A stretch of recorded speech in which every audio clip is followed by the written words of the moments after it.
Hello. Welcome to this third concert of the 2026 season. And this was intended to be our second concert of the season back middle of June, but thanks to 2 nights of rain, here we are. Doing it now, July 8th. Tonight we're going to build our concert around a classic novel from the 1870s. Jules Verne wrote Around the World in 80 Days, in which a wealthy Englishman and his valet attempts to circumnavigate the globe in 80 days on a wage, encountering various obstacles and adventures along the way.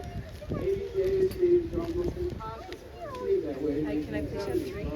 We're going to do one better. Oh, I'm sorry. We're going to do better than Jules Verne as we move around the world in the next 6 So humid, everything's stuck together. Before we do, we want to thank our anonymous donor who sponsored tonight's concert and dedicated it to the memory of Carl Anderson, a well-known Lake Mills resident and supporter of the city band.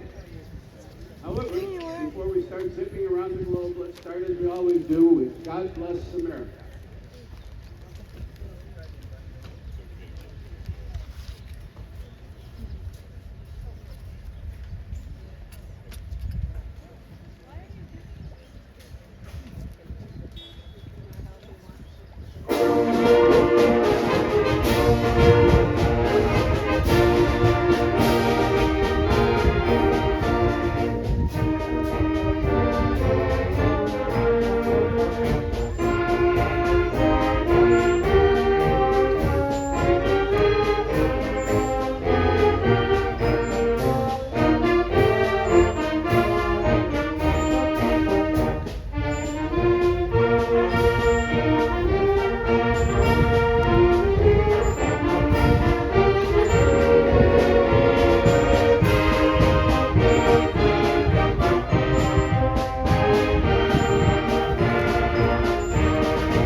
Thank you.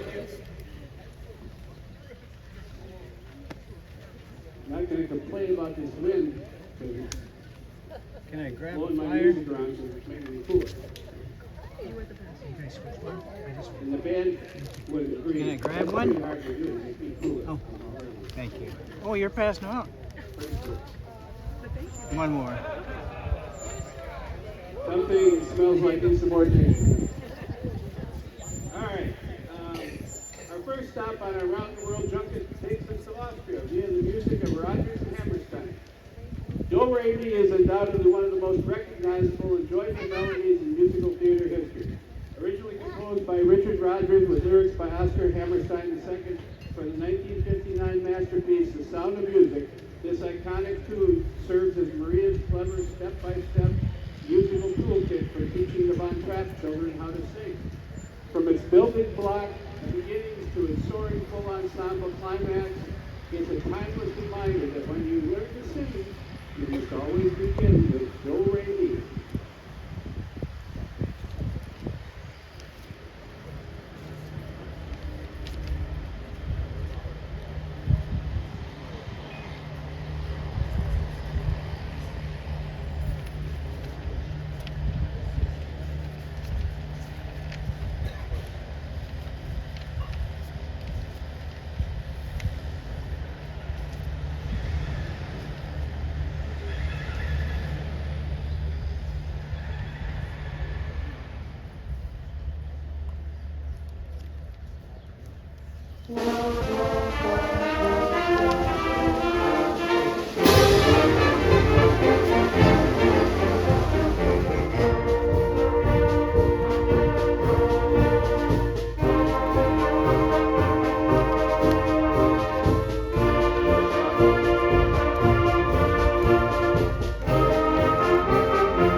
Thank you. On to the British Isles and a stately but familiar march. When it comes to the great military marches of the 20th century, few possess a hook quite as unforgettable as Kenneth Alfred's Colonel Bogey March. Composed in 1914 by Alfred, the pen name of British bandmaster Major Frederick Joseph Ricketts, this legendary piece was inspired by a golfing military officer who preferred to whistle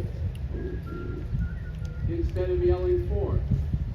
That cheeky descending whistle became the foundation for one of the most infectious melodies in history, later cemented in pop culture fame as the definitive theme for the classic movie The Bridge on the River Kwai. Here is Colonel Bogey.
Our next stop is a lot closer to home. It takes us about 2 miles east of here.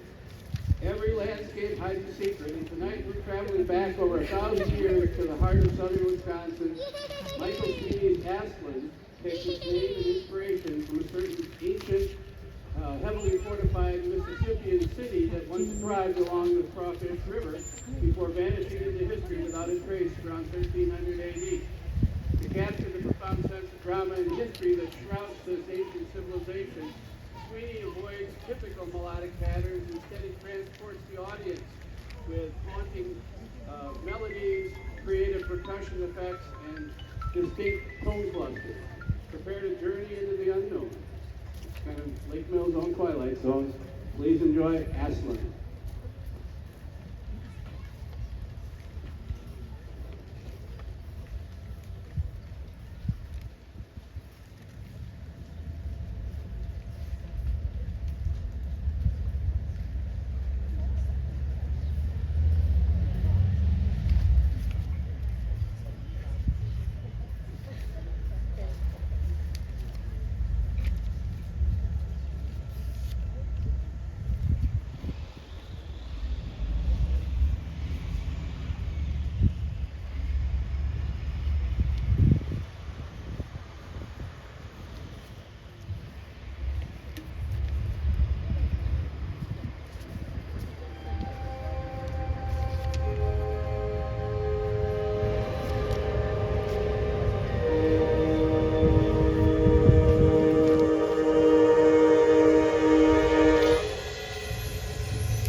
moment you've been waiting for. As you probably remember, we like to have moments of audience participation. This is one of those moments. Get ready to clap your hands and tap your toes because we're throwing a musical celebration. Originally written in 1942 by Lester Lee and Zeke Manders, the Pennsylvania Polka quickly became a massive hit when it was recorded by the Andrews Sisters. Since then, its bouncing rhythm and infectious charm have made it a staple of American pop culture. Perhaps most famously featured as the repeating soundtrack to Bill Murray's Endless Morning in the classic comedy film Groundhog Day. Tonight, we perform this lively favorite as arranged by John Warrington.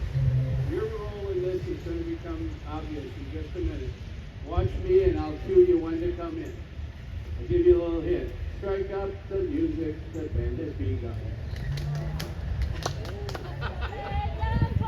I need a little more than a hint, I guess. Okay, you got the idea. We'll fill it in now with loud clapping. All right.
Now, after that got your blood going, we're going to want you to close your eyes and let the music transport you across the Atlantic to the mist-covered mountains, rolling green hills, and historic castles of Scotland. Larry Dane's Highland Echoes is a beautifully, deeply expressive musical tribute to the rich heritage of Scottish music. Dane, a celebrated Wisconsin composer and music educator, known for his lyrical writing, masterfully captures the soul of the Highlands in this piece. The piece builds to a breathtaking emotional peak before gently fading away into the distance, just like an echo across a Scottish glen. Here is Highland Echoes.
continue our musical journey with a trip to 10th century England. Composed in 1969 by Hugh M. Stewart, Three Ayres from Gloucester is the beloved cornerstone of the wind band repertoire, written in the style of early English folk songs. An air is an Old English term for a song-like lyrical melody, and Stewart beautifully captures that antique charm across three distinct movements. The first movement, the Jolly Earl of Cholmondeley, owns the piece with a bright, robust, and regal melody. The second movement, Air for Mary, shifts into a deeply moving lyrical ballad. The third movement, the Shepherd's Dance, brings the suite to a joyful conclusion. We hope you'll enjoy Three Ayres from Gloucester.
now get ready to experience a classic European dance with a rich history rooted right here in the American Midwest. The Holzauction Schottische, or Wood Auction Schottische, is a traditional folk tune that found a second home in the hearts of immigrant communities across the United States. A Schottische is a traditional partner dance that arrived in Europe in the mid-19th century, characterized by a bouncy, playful rhythm that feels like a cross between a slow polka and a spirited march. Some of you out there are old enough to remember gym class in high school. And the guys would have it on Monday, Wednesday, the girls would have it on Tuesday, Thursday, and then on that fifth day, you came together for ballroom dance, square dance, or we had learned the Schottische. 1, 2, 3, hop, 1, 2, 3, hop, 1, hop, 2, hop, 3, hop. So, any of you feel like it. We got plenty of room here if you want to relive gym classes. Okay? Tonight, the arrangement that we're going to play is by Ernie Braineman, who's a well-known Wisconsin band director, musician, and advocate for traditional music. Braineman perfectly adapts this old world tune for the modern concert band. His arrangement balances the driving rhythmic pulse with a bright woodwind flourish and robust brass melodies, capturing the exact festive energy of a community dance hall. It can be that if you guys get up and, Schottische. All right, here we go.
Don't say I didn't give you the chance.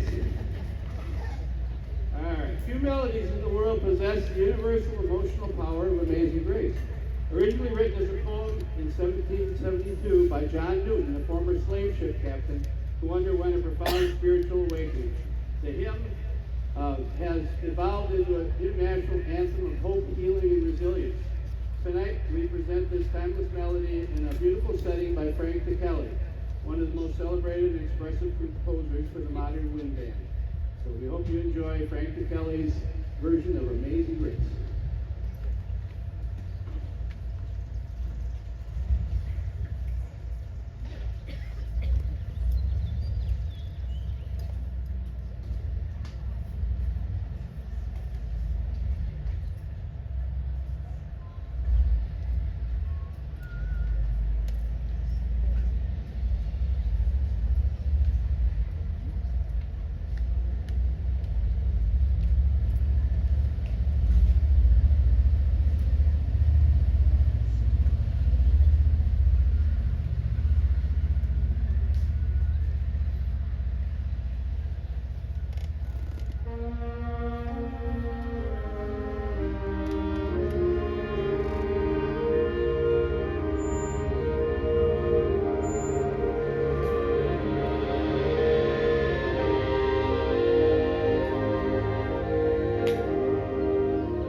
1982, the French composer Emmanuel Chabrier took a 5-month vacation to Spain, and he was absolutely captivated. The fiery dances, the passionate strum of guitars, and the infectious rhythms he witnessed on the streets inspired him to write his orchestral masterpiece, Espana.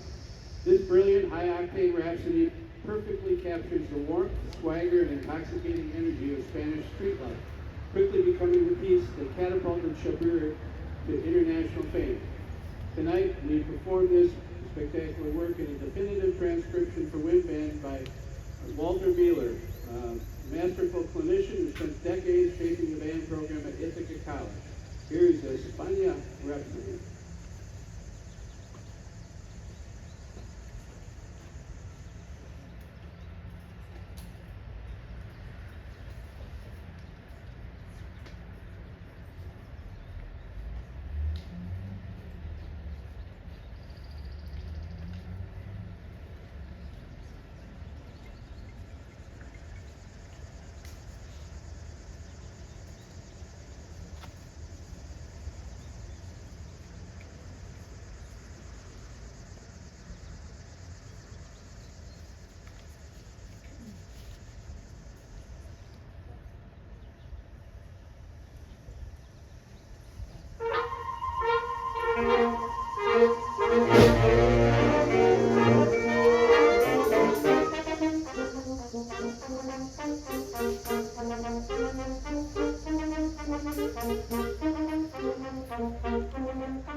right, next we travel to Italy. While we often associate great concert marches with robust traditions of America, Britain, or Germany, Italy has its own spectacular style known as the Marcia Sinfonica, or Symphonic March. Leading the way in this tradition is D. Della Cesa's masterpiece, Little English Girl, originally titled La Inglesina. Composed in the late 19th century, this piece reflects Della Cesa's career as an Italian bandmaster and has long been celebrated as an international classic. We hope you enjoy The Little English Girl.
Next, we travel to Italy.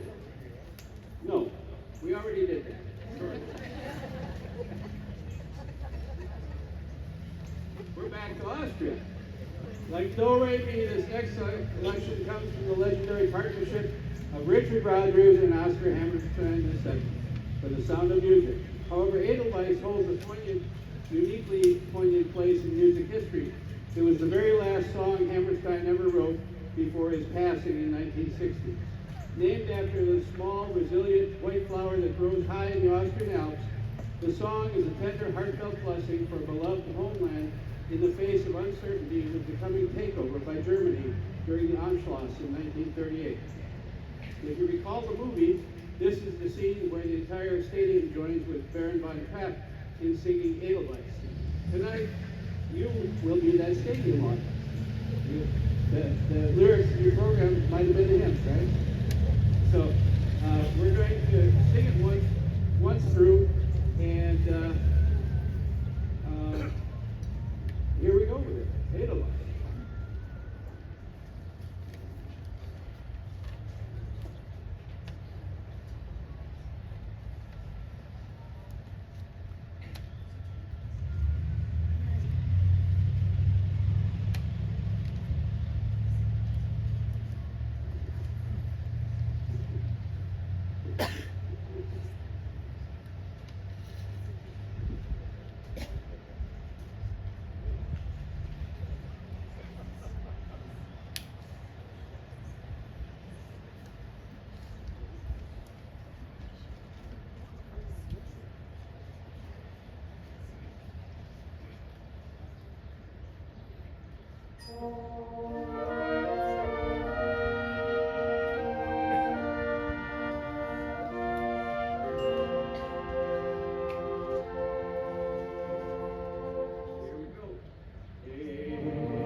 tonight's concert once again in England.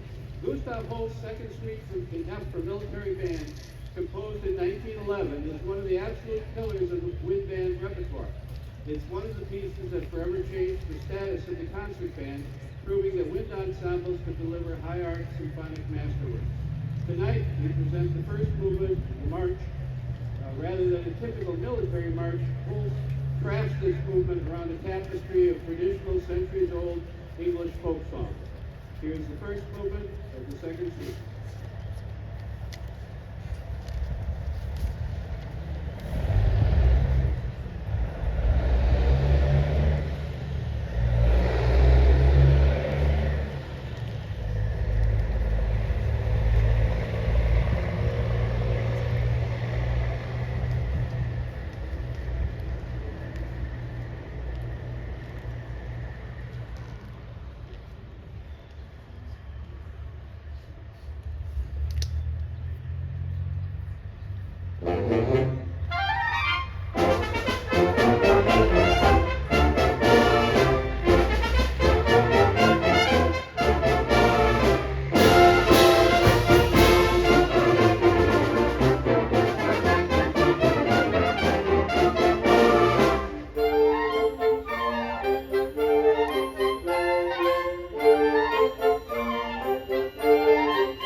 you also for being with us here tonight. We enjoy playing for you, and we hope you enjoy listening to us. We also thank our anonymous donor for dedicating this concert to the memory of Carl Anderson. I've been told that he enjoyed the music of Gustav Holst, so I hope he would have approved of the concert tonight as well. Our next concert is scheduled for July 15th at 7 p.m. right here. It's 1 week. We hope you can join us as we journey through the heartfelt melodies of country music, timeless traditions of folk songs, and driving rhythms and energy of rock and roll. So we hope to see you here next week. And now, if you're able, please rise and join us in the national anthem.